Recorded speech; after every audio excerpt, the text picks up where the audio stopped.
చాలామంది ఏమనుకుంటారంటే ఎంత ఎక్కువగా మాట్లాడితే మన టాలెంటు అంత బయటపడుతుంది అని. కాని ఒక్కసారి ఆలోచించండి, నిజంగా ఇంపాక్ట్ క్రియేట్ చెయ్యడానికి చాలాసేపు మాట్లాడటం ముఖ్యమా, లేక సరైన మాట సరైన సమయంలో మాట్లాడటం ముఖ్యమా? సరే, ఈరోజు మనం ఇదే విషయం గురించి కొంచెం లోతుగా చూద్దాం. ఈ ప్రశ్నతోనే మన చర్చ మొదలవుతుంది. మన చుట్టూ ఎప్పుడూ రకరకాల మాటలు, అభిప్రాయాలు, శబ్దాలు, ఇలాంటి సందడిలో అసలైన ప్రభావం, నిజమైన నాయకత్వం ఎలా పుడుతుంది, ఎక్కడ్నుంచొస్తుంది? దీన్ని అర్థం చేసుకోవడానికి ఒక చిన్న కథ చూద్దాం. ఇది ఒక పెద్ద కంపెనీలో పనిచేసే ఇద్దరు చాలా తెలివైన ఉద్యోగుల కథ. ఇద్దరూ ప్రతిభావంతులే, కాని వాళ్ళ దారులు మాత్రం పూర్తిగా వేరు. మన కథలో ఇద్దరు ముఖ్యమైన వ్యక్తులున్నారు. ఒకరు రాహుల్, ఇంకొకరు అలెక్స్. రాహుల్ ఎప్పుడైతే ఉన్నాడంటే మీటింగ్స్ అంటే ప్రాణం. మైక్ దొరికితే చాలు, తన మైండ్లో ఉన్న ప్రతి ఐడియాని బయటపెట్టేస్తాడు. ఇక అలెక్స్ విషయానికొస్తే ఇతను దానికి పూర్తిగా ఆపోజిట్. చాలా సైలెంట్గా ఉంటాడు. మాట్లాడటం కన్నా వినడానికే ఎక్కువ ఇంపార్టెన్స్ ఇస్తాడనమాట. అసలు కథే వీరిద్దరి మధ్య ఉన్న ఈ తేడాతోనే మొదలవుతుంది. రాహుల్ నమ్మకం ఏంటంటే తను ఎంత ఎక్కువ మాట్లాడితే అందరి దృష్టిలో అంత టాలెంటెడ్గా కనిపిస్తానని. అతని ఉద్దేశం మంచిదే, తన స్కిల్స్ చూపించుకోవడానికి కంటిన్యూస్గా పార్టిసిపేట్ చేయడమే కరెక్ట్ అనుకున్నాడు. అతని ఫిలాసఫీ ప్రకారం మాట్లాడడమే టాలెంట్కు ప్రూఫ్. కానీ అలెక్స్ పద్ధతి చాలా భిన్నంగా, ఆసక్తికరంగా ఉంటుంది. అతను సైలెంట్గా ఉన్నాడంటే మీటింగ్లో ఇంట్రెస్ట్ లేదని కాదు, అతను వ్యూహాత్మకంగా గమనిస్తున్నాడు. సైలెంట్గా ఉంటూనే అసలు సమస్య ఎక్కడుంది, ఎవరు దేని గురించి మాట్లాడుతున్నారు, ఇందులో దాగి ఉన్న అవకాశాలేంటి అని సమాచారాన్ని సేకరిస్తున్నాడు. ఇక కథలో ఒకరోజు కంపెనీలో ఒక చాలా ముఖ్యమైన మీటింగ్ జరుగుతోంది. ఒక కొత్త ప్రాజెక్ట్ గురించి చర్చ. ఆ ప్రాజెక్ట్ అక్కడున్న ప్రతి ఒక్కరి కెరియర్కు ఒక పెద్ద టర్నింగ్ పాయింట్. మేనేజర్ అందరి వైపు చూస్తూ ఒక సింపుల్ ప్రశ్న అడిగాడు, ఈ ప్రాజెక్ట్ను ఎలా మొదలు పెడదామని. చూడ్డానికిది చాలా సింపుల్ క్వశ్చన్ అయినా ఆ ప్రాజెక్ట్ సక్సెస్ను డిసైడ్ చేసే ప్రశ్న అది.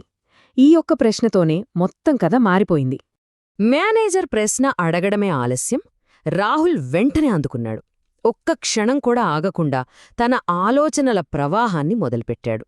ప్రపోజలే అంటూ స్టార్ట్ చేసి. అతను అక్కడితో ఆగలేదు. వెంటనే ప్రపోజల్ బి అని ఇంకో ఐడియా చెప్పాడు.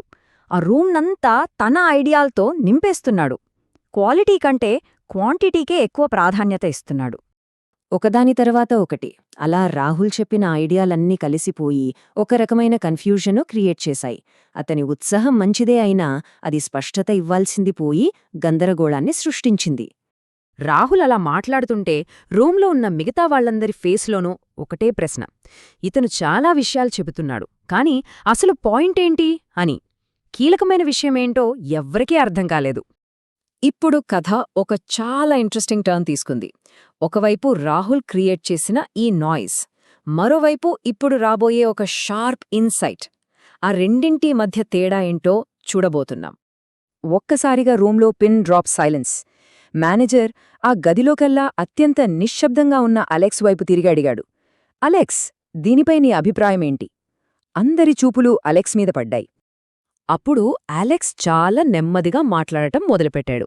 అతను చేసిన మొదటి పని ఏంటంటే అసలు మన ముందున్న సమస్య ఇది అని చాలా క్లియర్గా డిఫైన్ చేశాడు.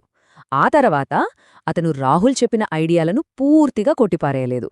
వాటిలో ఉన్న మంచి పాయింట్స్ ఏంటో సింపుల్గా చెప్పాడు. ఫైనల్గా వాటన్నింటినీ కలిపి ఒకే ఒక్క అందరికీ అర్థమయ్యే ఒక పర్ఫెక్ట్ ప్లాన్ను ప్రపోజ్ చేశాడు. అలెక్స్ మాట్లాడటం ముగించగానే మేనేజర్ ముఖంలో ఒక సంతృప్తి. వెంటనే ఇది చాలా స్ట్రక్చర్డ్గా ఉన్న ఆలోచన అన్నారు. అలెక్స్ క్లారిటీ, అతని స్ట్రాటజిక్ థింకింగ్ అక్కడికక్కడే ఇంపాక్ట్ చూపించాయి. సో ఈ మీటింగ్ నుంచి మనమేం నేర్చుకోవాలి? అసలు రాహుల్ చెప్పిన అన్ని మాటల కన్నా అలెక్స్ చెప్పిన ఆ కొన్ని మాటలకే ఎందుకు అంత బరువు, అంత విలువ వచ్చాయి? ఆ రోజు రాహుల్కే ఒక విషయం స్పష్టంగా అర్థమైంది. అదేంటంటే మనం అవసరానికి మించి ఎక్కువగా మాట్లాడినప్పుడు మన మాటలకే విలువ లేకుండా పోతుంది. ఇది అతనికి కలిగిన ఒక పెద్ద రియలైజేషన్. మరి అలెక్స్ బలమేంటి? అతను ఎప్పుడూ అనవసరంగా మాట్లాడడు. అవసరమైనప్పుడు మాత్రమే, అది కూడా చాలా విలువైన పాయింట్ మాత్రమే చెబుతాడు. అందుకే అతను మాట్లాడటం మొదలుపెట్టగానే అందరూ చాలా శ్రద్ధగా విన్నారు. అతని మౌనమే అతని మాటలకు ఆ శక్తినిచ్చింది. ఆ మీటింగ్ తర్వాత ఏం జరిగిందో తెలుసా? మేనేజర్ అలెక్స్లోని నాయకత్వ లక్షణాలను గుర్తించాడు. అతను ఎలా వింటున్నాడు, ఎలా ఆలోచిస్తున్నాడు, ఎలా క్లారిటీ ఇస్తున్నాడు ఇవన్నీ గమనించి ఆ కొత్త ప్రాజెక్ట్ టీంకు అలెక్స్ను లీడర్గా ఎంచుకున్నారు. ఈ కథ కేవలం ఒక ఆఫీస్ మీటింగ్కు సంబంధించింది కాదు. ఇందులో ఉన్న సూత్రం మన జీవితంలో ప్రతి చోటా వర్తిస్తుంది. అది మన పని కావచ్చు, మన రిలేషన్షిప్స్ కావచ్చు, లేదా మన పర్సనల్ లైఫ్ కావచ్చు. ఈ మొత్తం కథ నుండి మనం గుర్తుంచుకోవాల్సిన 3 కీలక సూత్రాలు ఇవి. 1. వినడమనేది ఒక పవర్. 2. ఆలోచించడమనేది ఒక స్ట్రాటజీ. 3.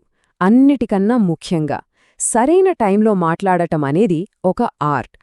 చివరిగా ఈ తేడాను ఒకసారి చూద్దాం. ఎప్పుడూ మాట్లాడేవారి మాటలు చాలా సాధారణంగా మారిపోతాయి. కాని వ్యూహాత్మకంగా మాట్లాడేవారి మాటలకు మాత్రం చాలా ఇంపాక్ట్ ఉంటుంది. ఒకరు సైలెన్స్ను మాటలతో నింపడానికి చూస్తే, ఇంకొకరు ఆ సైలెన్స్నే ఒక పవర్ఫుల్ టూల్గా వాడుకుంటారు. ఒకరు అటెన్షన్ కోసం మాట్లాడితే, ఇంకొకరు క్లారిటీ ఇవ్వడం కోసం మాట్లాడతారు. మరి మన తదుపరి ముఖ్యమైన సంభాషణలో మనం రాహుల్ పాత్ర పోషించబోతున్నామా, లేక అలెక్స్ పాత్ర పోషించబోతున్నామా? ఈ ఎంపిక పూర్తిగా మన చేతుల్లోనే ఉంది.